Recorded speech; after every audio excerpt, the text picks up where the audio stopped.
كذلك لنثبت به فؤادك ورتلناه ترتيلا.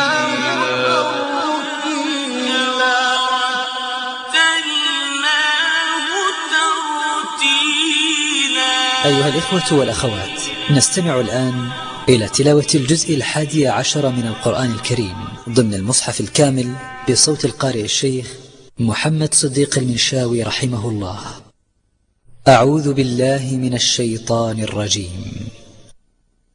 إنما السبيل على الذين يستأذنونك وهم أغنياء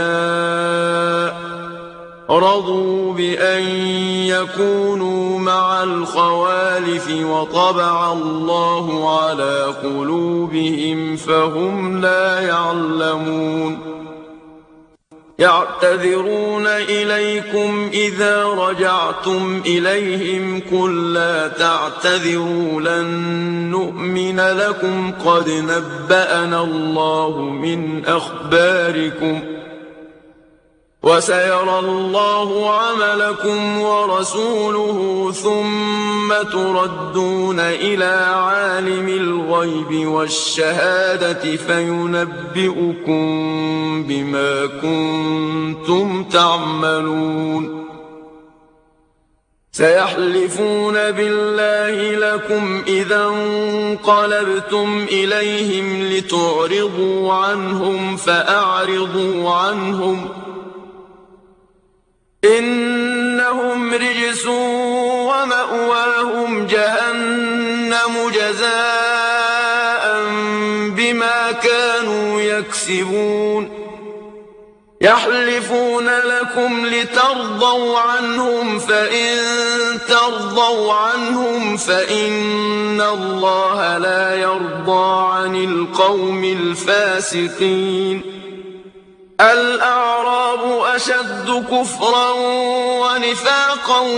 وأجدر ألا يعلموا حدود ما أنزل الله على رسوله والله عليم حكيم. ومن الأعراب من يتخذ ما ينفق مغرما ويتربص بكم الدوائر عليهم دائرة السوء والله سميع عليم. ومن الأعراب من يؤمن بالله واليوم الآخر ويتخذ ما ينفق قربات عند الله وصلوات الرسول ألا إنها قربة لهم سيدخلهم الله في رحمته إن الله غفور رحيم. والسابقون الأولون من المهاجرين والأنصار والذين اتبعوهم بإحسان رضي الله عنهم ورضوا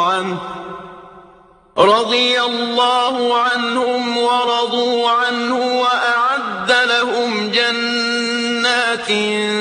تجري تحتها الأنهار خالدين فيها أبدا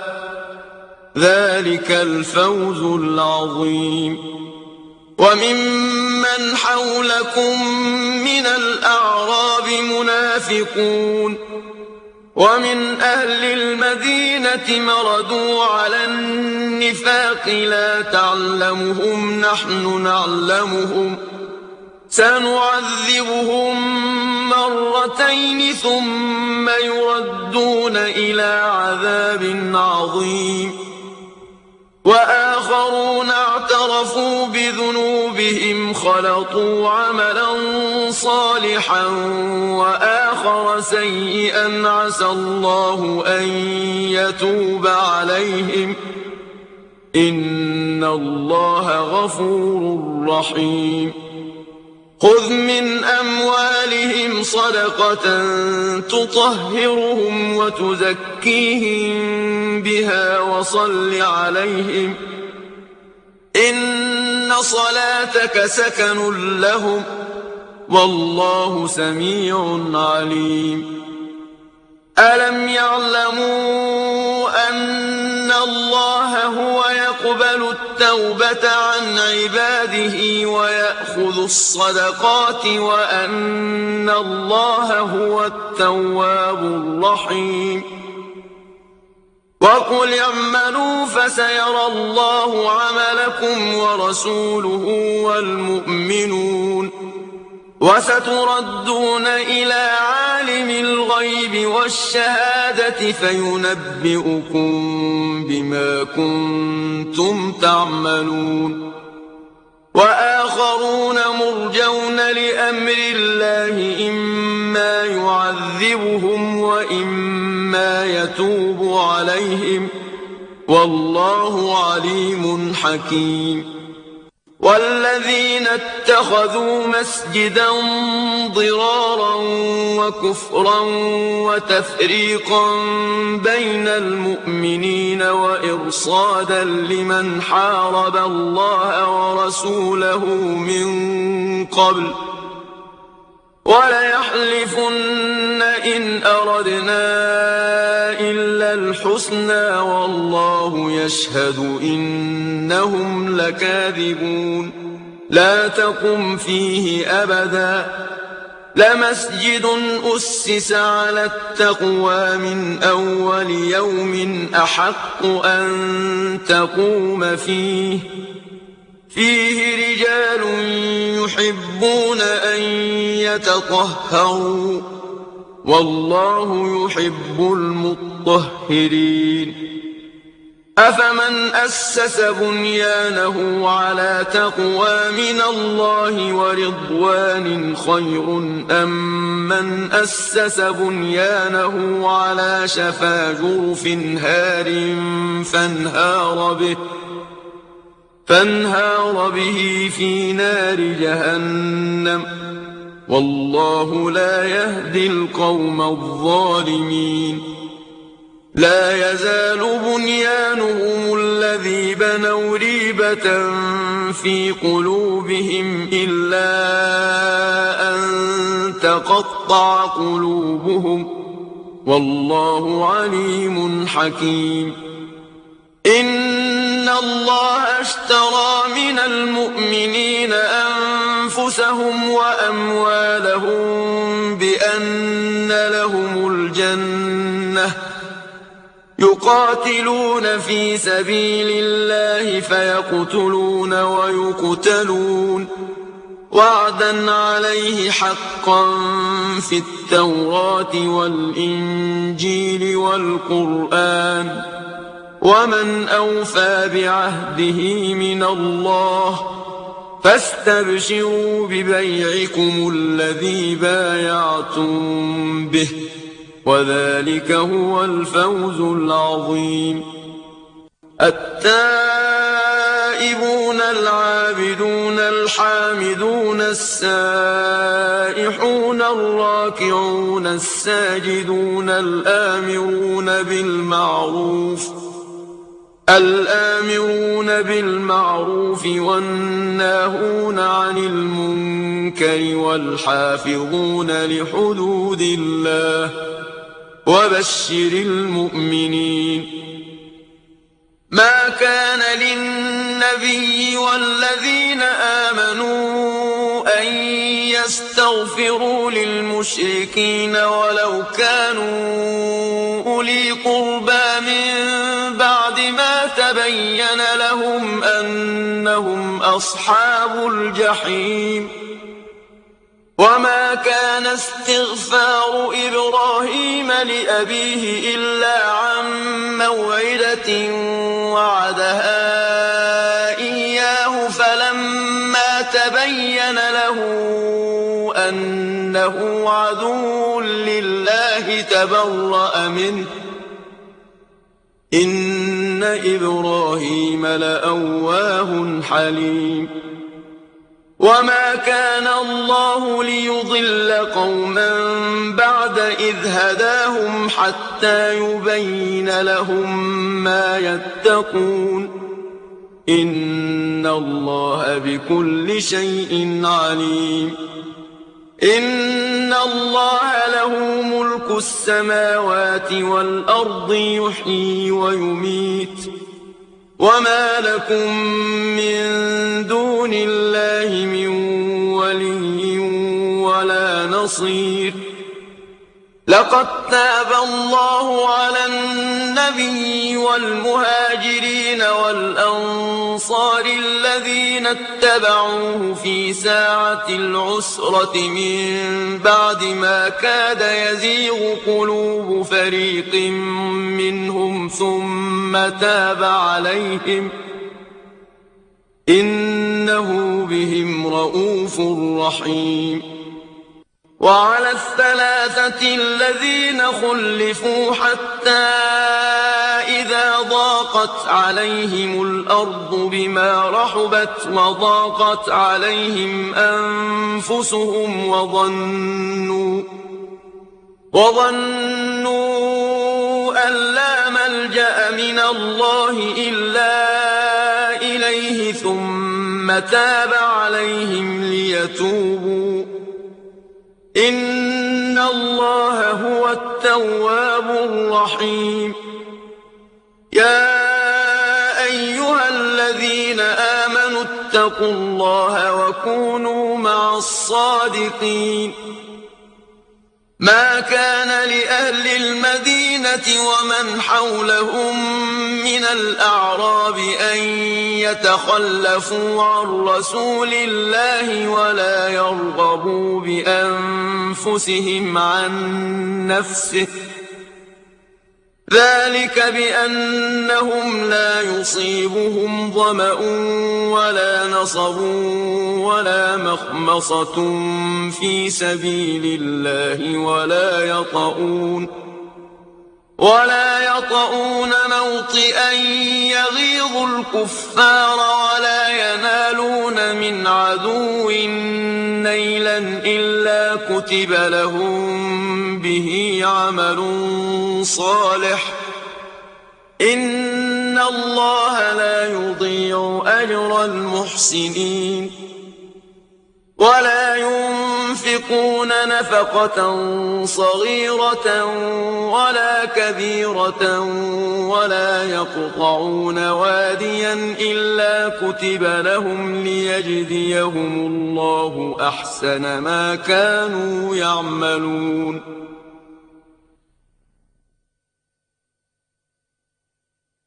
وما كان المؤمنون لينفروا كافة فلولا نفر من كل فرقة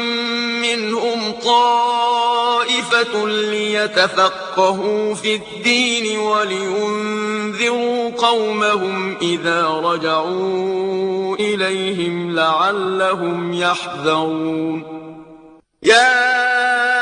أيها الذين آمنوا قاتلوا الذين يلونكم من الكفار وليجدوا فيكم غلظة واعلموا أن الله مع المتقين وإذا ما أنزلت سورة فمنهم من يقول أيكم زادته هذه إيمانا فأما الذين آمنوا فزادتهم إيمانا وهم يستبشرون وأما الذين في قلوبهم مرض فزادتهم رجسا إلى رجسهم وماتوا وهم كافرون أولا يرون أنهم يفتنون في كل عام مرة أو مرتين ثم لا يتوبون ولا هم يذكرون وإذا ما أنزلت نزلت سورة نظر بعضهم إلى بعض هل يراكم من أحد ثم انصرفوا صرف الله قلوبهم بأنهم قوم لا يفقهون لقد جاءكم رسول من أنفسكم عزيز عليه ما عنتم حريص عليكم بالمؤمنين رؤوف رحيم فإن تولوا فقل حسبي الله لا إله إلا هو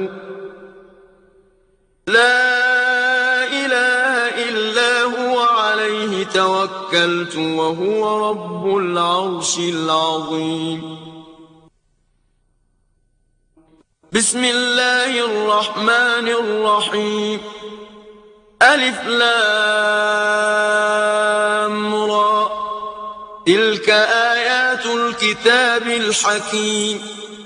أكان للناس عجبا أن أوحينا إلى رجل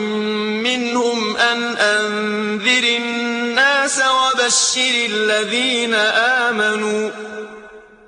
وبشر الذين آمنوا أن لهم قدم صدق عند ربهم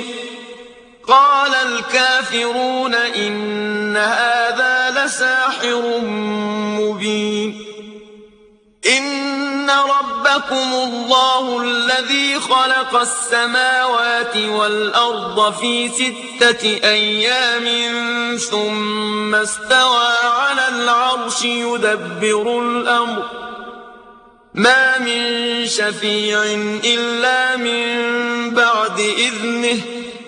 ذلكم الله ربكم فاعبدوه أفلا تذكرون إليه مرجعكم جميعا وعد الله حقا إنه يبدأ الخلق ثم يعيده ليجزي الذين آمنوا وعملوا الصالحات بالقسط والذين كفروا لهم شراب من حميم وعذاب أليم بما كانوا يكفرون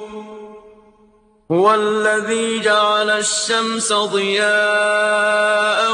والقمر نورا وقدره منازل لتعلموا عدد السنين والحساب ما خلق الله ذلك إلا بالحق يفصل الآيات لقوم يعلمون إن في اختلاف الليل والنهار وما خلق الله في السماوات والأرض لآيات لقوم يتقون إن الذين لا يرجون لقاءنا ورضوا بالحياة الدنيا واطمأنوا بها والذين هم عن آياتنا غافلون أولئك مأواهم النار بما كانوا يكسبون إن الذين آمنوا وعملوا الصالحات يهديهم ربهم بإيمانهم تجري من تحتهم الأنهار في جنات النعيم دعواهم فيها سبحانك اللهم وتحيتهم فيها سلام وآخر دعواهم أن الحمد لله رب العالمين ولو يعجل الله للناس الشر استعجالهم بالخير لقضي إليهم أجلهم فنذر الذين لا يرجون لقاءنا في طغيانهم يعمهون وإذا مس الإنسان الضر دعانا لجنبه أو قاعدا أو قائما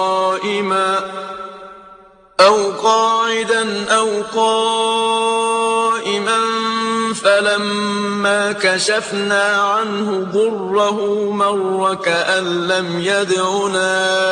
إلى ضر مسه كذلك زين للمسرفين ما كانوا يعملون ولقد أهلكنا القرون من قبلكم لما ظلموا وجاءتهم رسلهم بالبينات وما كانوا ليؤمنوا كذلك نجزي القوم المجرمين ثم جعلناكم خلائف في الأرض من بعدهم لننظر كيف تعملون وإذا تتلى عليهم آياتنا بينات قال الذين لا يرجون لقاءنا ائت بقرآن غير هذا أو بدله قل ما يكون لي أن أبدله من تلقاء نفسي إن أتبع إلا ما يوحى إلي إني أخاف إن عصيت ربي عذاب يوم عظيم قل لو شاء الله ما تلوته عليكم ولا أدراكم به فقد لبثت فيكم عمرا من قبله أفلا تعقلون فمن أظلم ممن افترى على الله كذبا أو كذب بآياته إنه لا يفلح المجرمون ويعبدون من دون الله ما لا يضرهم ولا ينفعهم ويقولون هؤلاء شفعاؤنا عند الله قل أتنبئون الله بما لا يعلم في السماوات ولا في الأرض سبحانه وتعالى عما يشركون وما كان الناس إلا أمة واحدة فاختلفوا ولولا كلمة سبقت من ربك لقضي بينهم فيما فيه يختلفون ويقولون لولا أنزل عليه آية من ربه فقل إنما الغيب لله فانتظروا إني معكم من المنتظرين وإذا أذقنا الناس رحمة من بعد ضراء مستهم إذا لهم مكر في آياتنا قل الله أسرع مكرا إن رسلنا يكتبون ما تمكرون هو الذي يسيركم في البر والبحر حتى إذا كنتم في الفلك وجرين بهم بريح طيبة وفرحوا بها جاءتها ريح عاصف وجاءهم الموج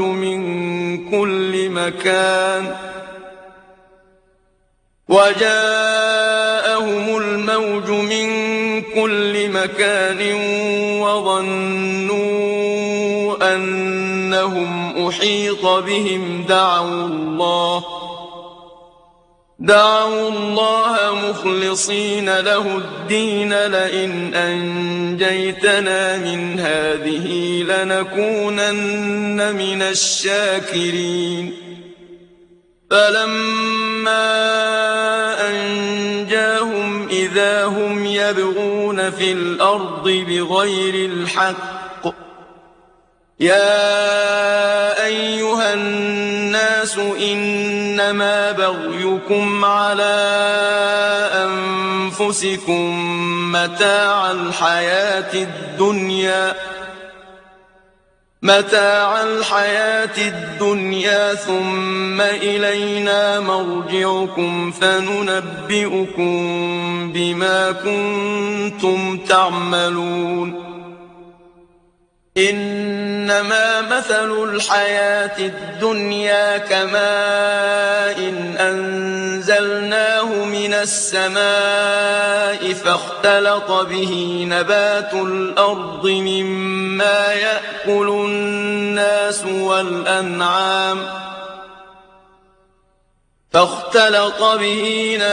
الأرض مما يأكل الناس والأنعام حتى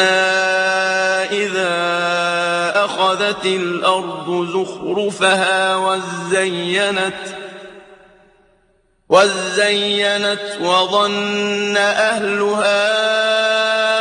أنهم قادرون عليها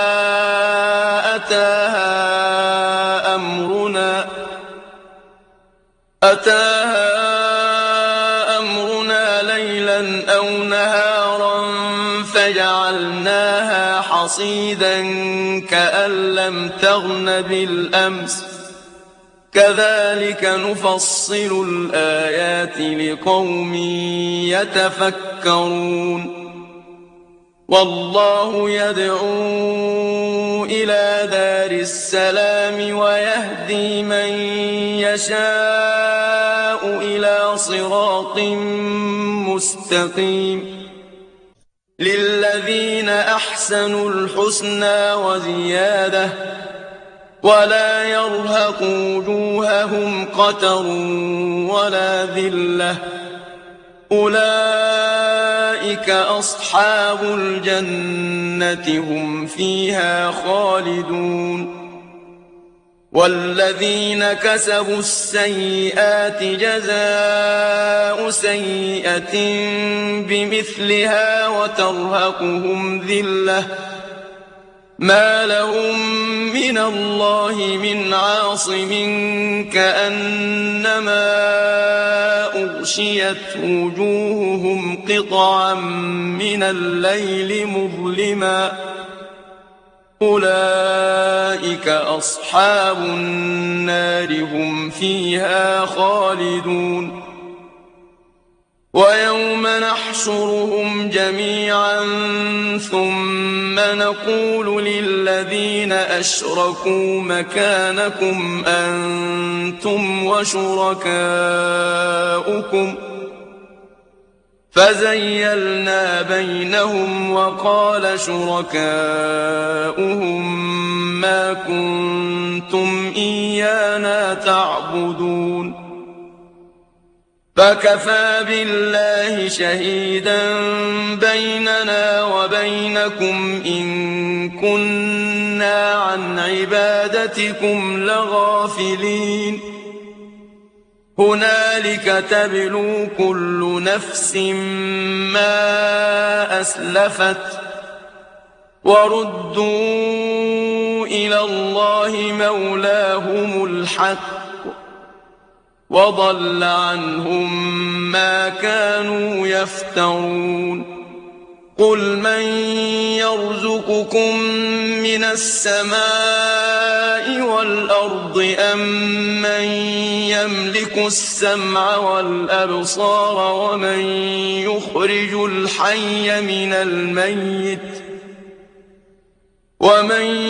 يخرج الحي من الميت ويخرج الميت من الحي ومن يدبر الأمر فسيقولون الله فقل أفلا تتقون فذلكم الله ربكم الحق فماذا بعد الحق إلا الضلال فأنى تصرفون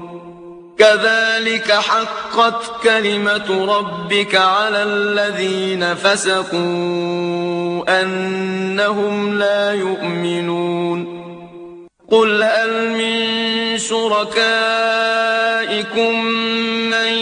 يبدأ الخلق ثم يعيده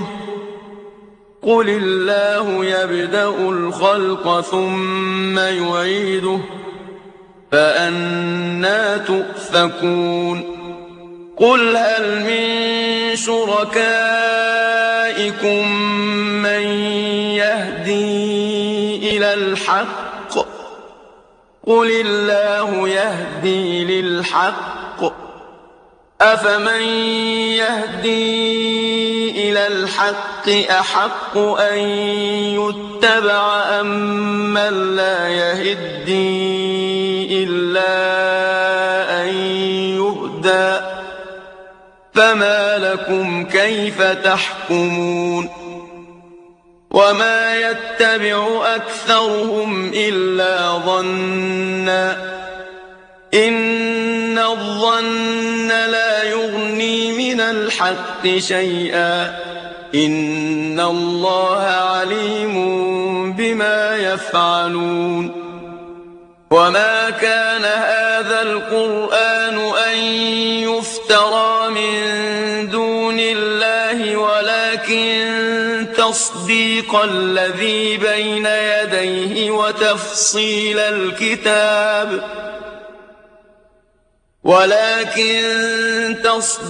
الذي بين يديه وتفصيل الكتاب لا ريب فيه من رب العالمين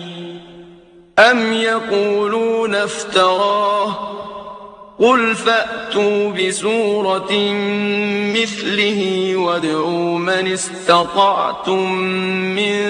دون الله إن كنتم صادقين بل كذبوا بما لم يحيطوا بعلمه ولما يأتهم تأويله كذلك كذب الذين من قبلهم فانظر كيف كان عاقبة الظالمين ومنهم من يؤمن به ومنهم من لا يؤمن به وربك أعلم بالمفسدين وإن كذبوك فقل لي عملي ولكم عملكم أنتم بريئون مما أعمل وأنا بريء مما تعملون ومنهم من يستمعون إليك أفأنت تسمع الصم ولو كانوا لا يعقلون ومنهم من ينظر إليك أفأنت تهدي العمي ولو كانوا لا يبصرون إن الله لا يظلم الناس شيئا ولكن الناس أنفسهم يظلمون ويوم يحشرهم كأن لم يلبثوا إلا ساعة من النهار يتعارفون بينهم قد خسر الذين كذبوا بلقاء الله وما كانوا مهتدين وإما نرينك بعض الذي نعدهم أو نتوفينك فإلينا مرجعهم ثم الله شهيد على ما يفعلون ولكل أمة رسول فإذا جاء رسولهم قضي بينهم بالقسط وهم لا يظلمون ويقولون متى هذا الوعد إن كنتم صادقين قل لا أملك لنفسي ضرا ولا نفعا إلا ما شاء الله لكل أمة أجل إذا جاء أجلهم فلا يستأخرون ساعة ولا يستقدمون قل أرأيتم إن أتاكم عذابه بياتا أو نهارا ماذا يستعجل منه المجرمون أثم إذا ما وقع آمنتم به الآن وقد كنتم به تستعجلون ثم قيل للذين ظلموا ذوقوا عذاب الخلد هل تجزون إلا بما كنتم تكسبون ويستنبئونك أحق هو قل إي وربي إنه لحق وما أنتم بمعجزين ولو أن لكل نفس ظلمت ما في الأرض لافتدت به وأسروا الندامة لما رأوا العذاب وقضي بينهم بالقسط وهم لا يظلمون ألا إن لله ما في السماوات والأرض ألا إن وعد الله حق ولكن أكثرهم لا يعلمون هو يحيي ويميت وإليه ترجعون يا أيها الناس قد جاءتكم موعظة من ربكم وشفاء لما في الصدور وهدى ورحمة للمؤمنين قل بفضل الله وبرحمته فبذلك فليفرحوا هو خير مما يجمعون قل أرأيتم ما أنزل الله لكم من رزق فجعلتم منه حراما وحلالا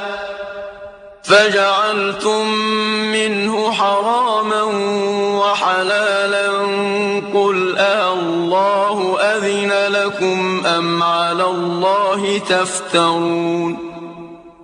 وما ظن الذين يفترون على الله الكذب يوم القيامة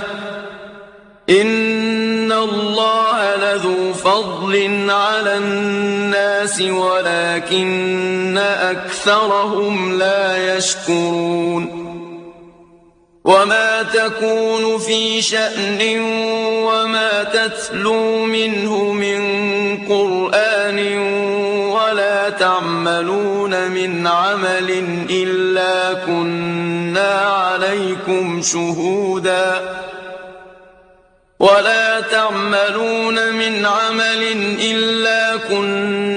عليكم شهودا إذ تفيضون فيه وما يعزب عن ربك من مثقال ذرة في الأرض ولا في السماء ولا أصغر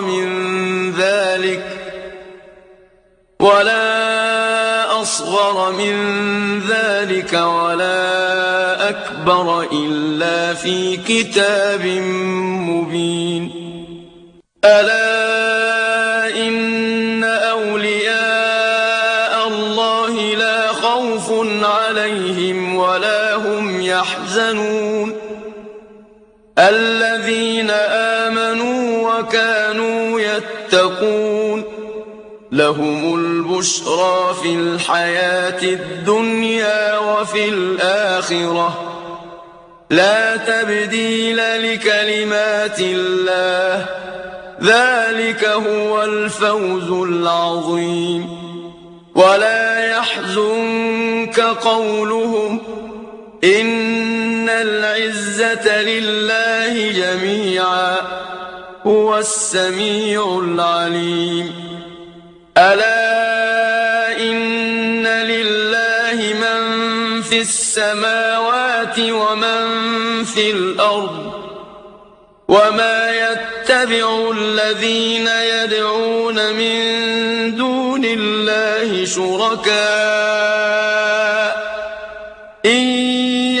يتبعون إلا الظن وإن هم إلا يخرصون هو الذي جعل لكم الليل لتسكنوا فيه والنهار مبصرا إن في ذلك لآيات لقوم يسمعون قالوا اتخذ الله ولدا سبحانه هو الغني له ما في السماوات وما في الأرض إن عندكم من سلطان بهذا أتقولون على الله ما لا تعلمون قل إن الذين يفترون على الله الكذب لا يفلحون متاع في الدنيا ثم إلينا مرجعهم ثم نذيقهم العذاب الشديد بما كانوا يكفرون واتل عليهم نبأ نوح إذ قال لقومه يا قوم إن كان كبر عليكم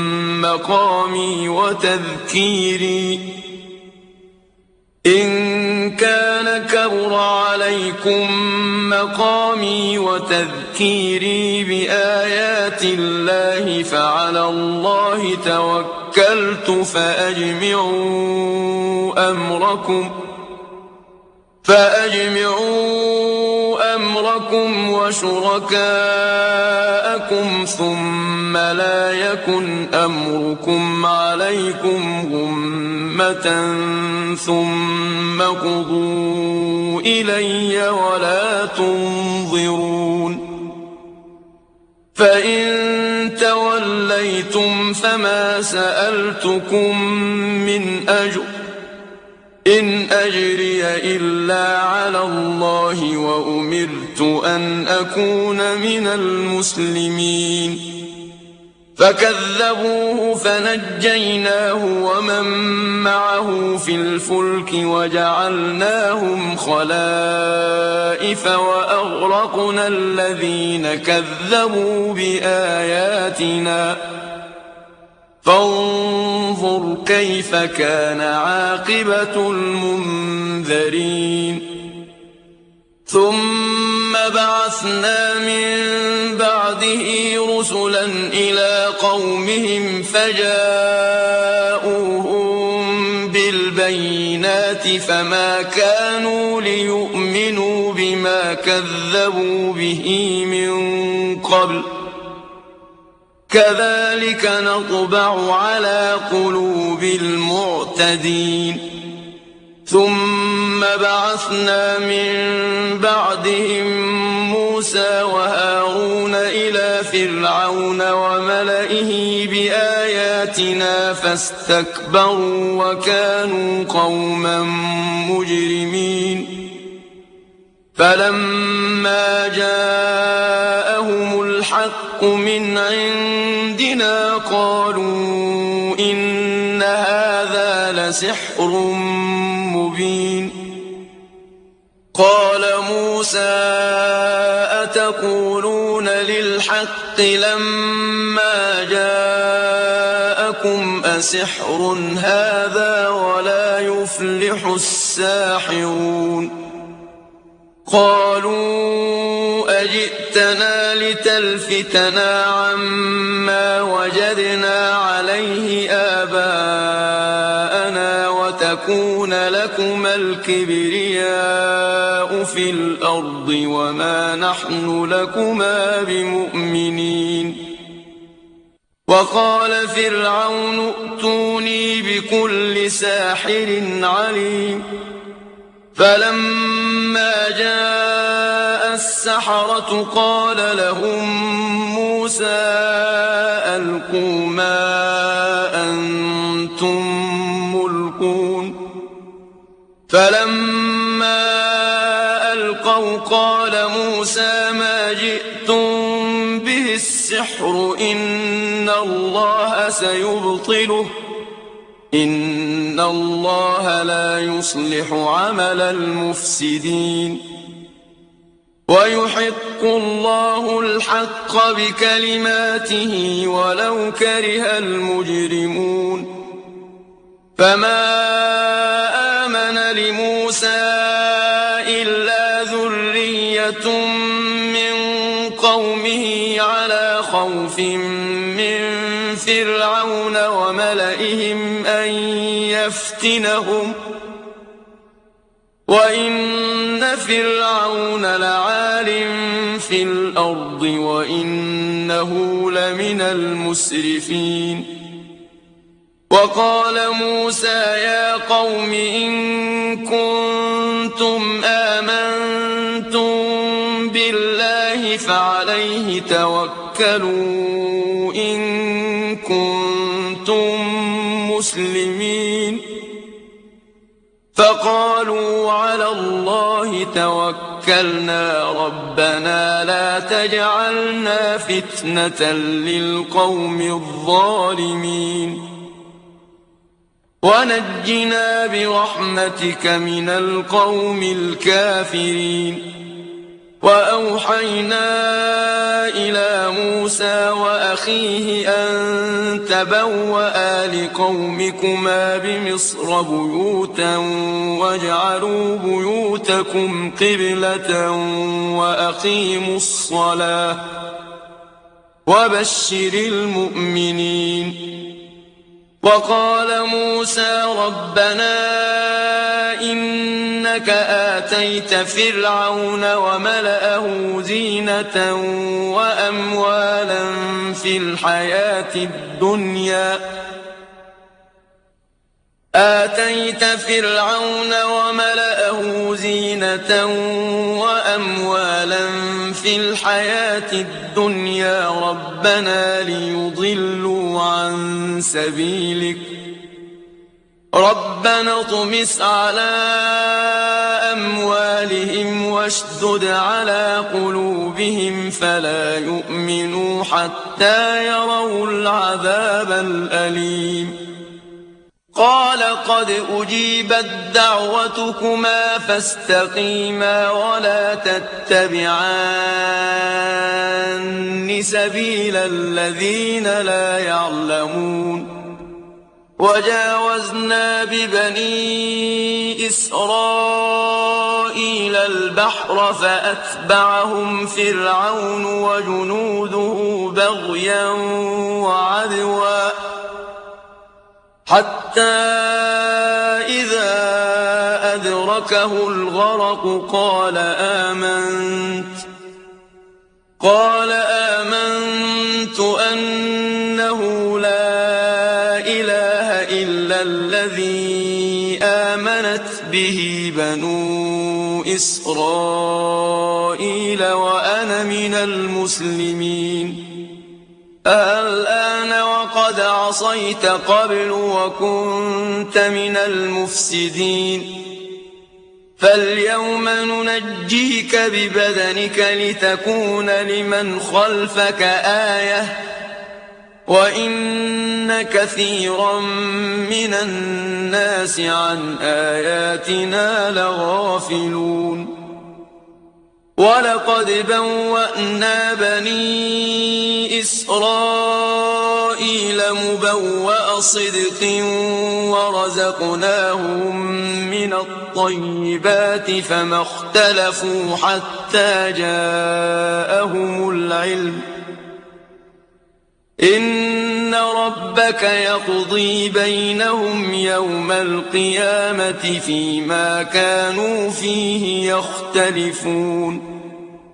فإن كنت في شك مما أنزلنا إليك فاسأل الذين يقرؤون الكتاب من قبلك لقد جاءك الحق من ربك فلا تكونن من الممترين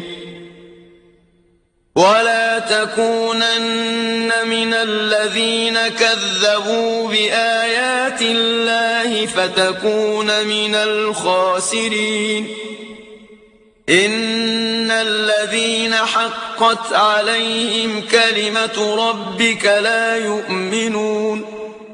ولو جاءتهم كل آية حتى يروا العذاب الأليم فلولا كانت قرية آمنت فنفعها إيمانها إلا قوم يونس لما آمنوا كشفنا عنهم عذاب الخزي في الحياة الدنيا ومتعناهم إلى حين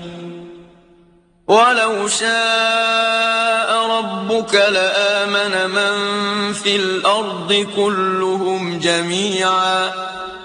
أفأنت تكره الناس حتى يكونوا مؤمنين وما كان لنفس أن تؤمن إلا بإذن الله ويجعل الرجس على الذين لا يعقلون قل انظروا ماذا في السماوات والأرض وما تغني الآيات والنذر عن قوم لا يؤمنون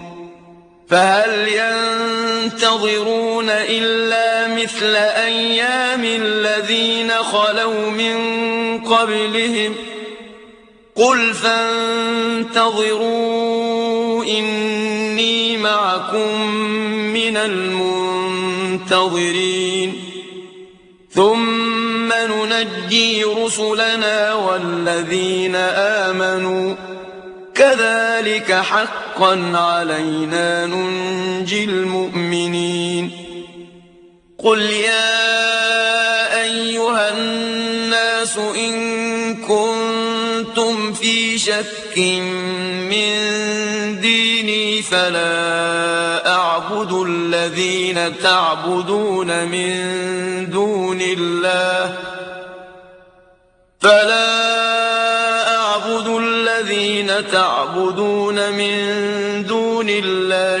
ولكن أعبد الله الذي يتوفاكم وأمرت أن أكون من المؤمنين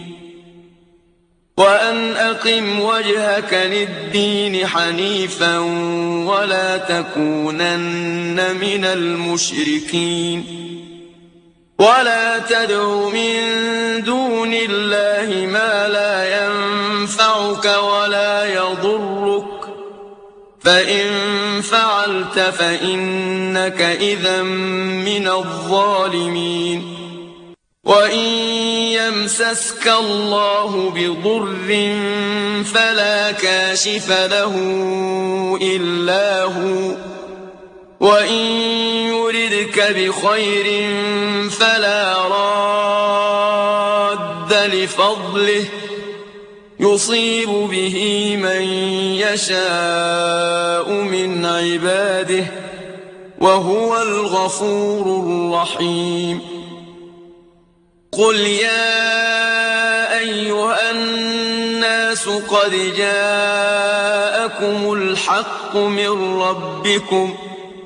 فمن اهتدى فإنما يهتدي لنفسه ومن ضل فإنما يضل عليها وما أنا عليكم بوكيل واتبع ما يوحى إليك واصبر حتى يحكم الله وهو خير الحاكمين. بسم الله الرحمن الرحيم. ألف لام را كتاب أحكمت آياته ثم فصلت من لدن حكيم خبير ألا تعبدوا إلا الله إنني لكم منه نذير وبشير. وأن استغفروا ربكم ثم توبوا إليه يمتعكم متاعا حسنا إلى